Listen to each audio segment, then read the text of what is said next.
Today we are describing about a story named A Big Fish written by N.P. Hafiz Mohammed. N.P. Hafiz Mohammed was born in 1956 in Calicut as a son of N.P. Mohammed, well-known Malayalam writer and former president of Kerala Sahitya Academy. അപ്പോൾ N P Hafiz Muhammad ഒരു famous ആയിട്ടുള്ളൊരു മലയാളം റൈറ്ററാണ്. He is a sociologist, writer, illustrator, corporate trainer and family counsellor. He taught sociology in Farouk College since 1981 and retired as HOD from there in 2011. Now he works as head of the Department of Sociology, University of Calicut.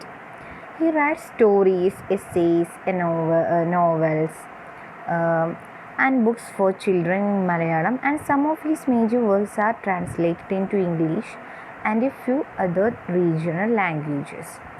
He has received many awards, including the Kendra Sahitya Academy Award for Children's Literature, the Edishiri Award for Short Story Collection, the State Sahitya Academy Award for Children's Literature.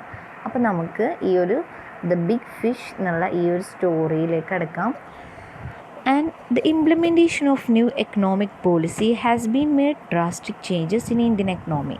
അപ്പോൾ ഈ ഒരു economic പോളിസിയിലുണ്ടായ drastic changes, വലിയ മാറ്റങ്ങൾ കാരണം നമ്മുടെ ഈ ഒരു Indian എക്കണോമിയിൽ നല്ല ചേഞ്ചസാണ് ന്യൂ എക്കണോമിക് പോളിസി വന്നത് കാരണം ഉണ്ടായത്. The policy, which consisted of globalization, liberalization and privatization, was aiming at the integration of markets in the global economy. അപ്പോൾ ഈ ഒരു പോളിസിയിൽ ഇൻക്ലൂഡ് ചെയ്യുന്നതാണ് ഗ്ലോബലൈസേഷന്, ലിബറലൈസേഷന്, പ്രൈവറ്റൈസേഷനൊക്കെ. അപ്പോൾ ഇത്തരത്തിലുള്ള ഈ ഒരു എക്കണോമിക് പോളിസീസ് എന്തൊക്കെ ചേഞ്ചസ് ആണ് നമ്മുടെ ലൈഫിൽ ഉണ്ടാക്കിയത്, അപ്പോൾ അത്തരത്തിലുള്ളൊരു സ്റ്റോറിയാണ് എൻ പി ഹാഫിസ് മുഹമ്മദ് ഇവിടെ എഴുതിയിട്ടുള്ളത്. It led to the increased interconnectedness of national economies. However, what had actually happened was almost antithesis of its spokesman's arguments. The small-scale farmers and the small-scale industries were completely wiped out by the new movement of India, witnessed massive suicides of farmers and small-scale producers. അപ്പോൾ ഇത്തരത്തിലുള്ള ഒരു policy വന്നത് കാരണം നമ്മുടെ ഫാമേഴ്സിനുണ്ടായ പ്രശ്നങ്ങളും increasing സൂയിസൈഡിങ് ടെൻഡൻസിയെ കുറിച്ചൊക്കെയാണ് ഈ ഒരു സ്റ്റോറിയിൽ നിന്ന് നമുക്ക് മനസ്സിലാക്കാൻ പറ്റുന്നത്. അപ്പോൾ the story big fish which is a translation of the story short story entitled ചെറിയ മീനുകളും വലിയ മത്സ്യവും portrays how this new economic policies effects the life of ordinary people. അപ്പോൾ ഈ ഒരു ബിഗ് ഫിഷ് എന്നുള്ള സ്റ്റോറി ഉണ്ടായത് ചെറിയ മീനുകളും വലിയ മത്സ്യവും എന്നുള്ള ഒരു ഇതിലുള്ള ഒരു ഷോർട്ട് സ്റ്റോറിയാണ്. അപ്പോൾ അതിനുള്ളൊരു ട്രാൻസ്ലേഷനാണ്. അപ്പോൾ ഇതിൽ പറയുന്നത് ഈ എക്കണോമിക് പോളിസിൻ്റെ ഉള്ള ആ ഒരു ചേഞ്ച് കാരണം ഓർഡിനറി പീപ്പിൾസിനെ എങ്ങനെ എഫക്റ്റ് ചെയ്തു, അവർക്ക് എത്രമാത്രം ഇത് എങ്ങനെയൊക്കെ അവരെ ഇത് ബാധിച്ചു എന്നാണ് ഈ ഒരു സ്റ്റോറിയിലൂടെ നമുക്ക് മനസ്സിലാക്കാൻ പറ്റുന്നത്. It is a critic of globalisation and elucidates its offers of new prospects to the third world underprivileged people, but it in turn destroys their traditional systems and way of life. പക്ഷേ ആദ്യമൊക്കെ ഇവരെ ഇത് നല്ല നിലക്ക് സ്വാധീനിച്ചാലും പിന്നീട് ലൈഫിൽ നല്ല ഒരു ഡിസ്ട്രോയ്സും അതുപോലെ തന്നെ നമ്മുടെ ആ ഒരു ട്രഡീഷണൽ സിസ്റ്റത്തിനെ തന്നെ ഇല്ലാതാക്കാണ് ഇത്തരത്തിലുള്ള ന്യൂ എക്കണോമിക് പോളിസീസ് ചെയ്യുന്നത്. ഇതിൽ പറയുന്ന പ്രൊട്ടഗോണിസ്റ്റ് അലസൻ കുട്ടിയാണ്. അപ്പോൾ അദ്ദേഹത്തിന് സ്വന്തമായിട്ടൊരു പോണ്ട് ഉണ്ടായിരുന്നു, അതിൽ നിറയെ മത്സ്യങ്ങളുണ്ടായിരുന്നു. അങ്ങനെ അദ്ദേഹം he's quite happy as he enjoyed what he did. അദ്ദേഹത്തിൻ്റെ ഭാര്യയും അവരുടെ ലൈഫിൽ നല്ല എൻജോയ് ചെയ്ത് നല്ല നിലയ്ക്ക് ജീവിച്ചു പോകുമായിരുന്നു. One day an agent wearing a hat with the stars approaches him and explains the possibilities of and profits of fish farming and suggests him to be wise. One day നല്ലൊരു decent ആയിട്ടുള്ള ഒരു agent, നല്ലൊരു ഹാറ്റൊക്കെ ധരിച്ചൊരു agent അദ്ദേഹത്തെ സമീപിച്ചുകൊണ്ട് ഒരു new economic പോളിസിനെ കുറിച്ചും അതിൻ്റെ ആ fish ഫാമിങ്ങിൽ നിന്നുള്ള പ്രോഫിറ്റ്സിനെ കുറിച്ചൊക്കെ അദ്ദേഹത്തിന് എക്സ്പ്ലെയിൻ ചെയ്തു കൊടുത്തു. അപ്പോൾ അദ്ദേഹത്തിൻ്റെ ഭാര്യ ഒരു അംബീഷ്യസ് ആയിട്ടുള്ളൊരു വൈഫായിരുന്നു. അപ്പോൾ വൈഫും തന്നെ അലസൻകുട്ടിനോട് പറഞ്ഞു ഇത് നമുക്ക് മോർ ഹെൽപ്ഫുള്ളാണ്, ഇതിന് നമുക്ക് കൂടുതൽ പ്രോഫിറ്റ് കിട്ടും. അപ്പോൾ വൈഫും കൂടെ ഇതിനെങ്ങനെ കുറിച്ച് പറഞ്ഞപ്പോൾ അവർക്ക് ഇൻട്രസ്റ്റ് ആയി. അങ്ങനെ അവർ എന്ത് ചെയ്തു, ഇത് ഇങ്ങനെ ഈ ഒരു എക്കണോമിക് പോളിസിയിൽ തന്നെ തുടരാൻ തീരുമാനിച്ചു. Finally after plenty of persuasion, the agent wins to convince his plan, and Alasankutti decides to go on with the new plan of joining the fish growing collective. അങ്ങനെ ഈ ഒരു ഇതിൽ ചേരാൻ തീരുമാനിച്ച് അലസൻകുട്ടി അദ്ദേഹത്തിൻ്റെ പോണ്ടൊക്കെ നല്ലോണം ക്ലീൻ ചെയ്ത് ഡിസ്ഇൻഫെക്റ്റൻ്റൊക്കെ യൂസ് ചെയ്ത് നല്ലോണം പോണ്ടൊക്കെ ക്ലീൻ ചെയ്ത് അതിൽ വലിയൊരു മത്സ്യത്തെ കൊടുത്തിട്ടു.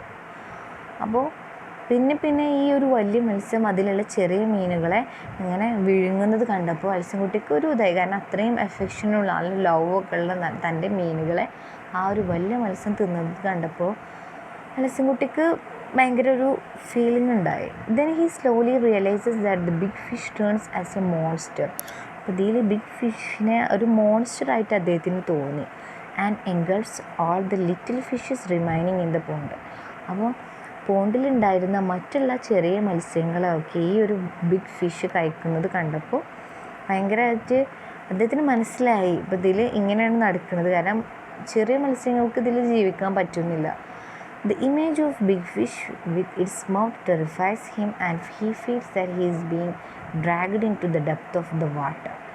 Actually, the big fish in the story symbolizes the multinational companies who came to India after the implementation of a new economic policy in 1991.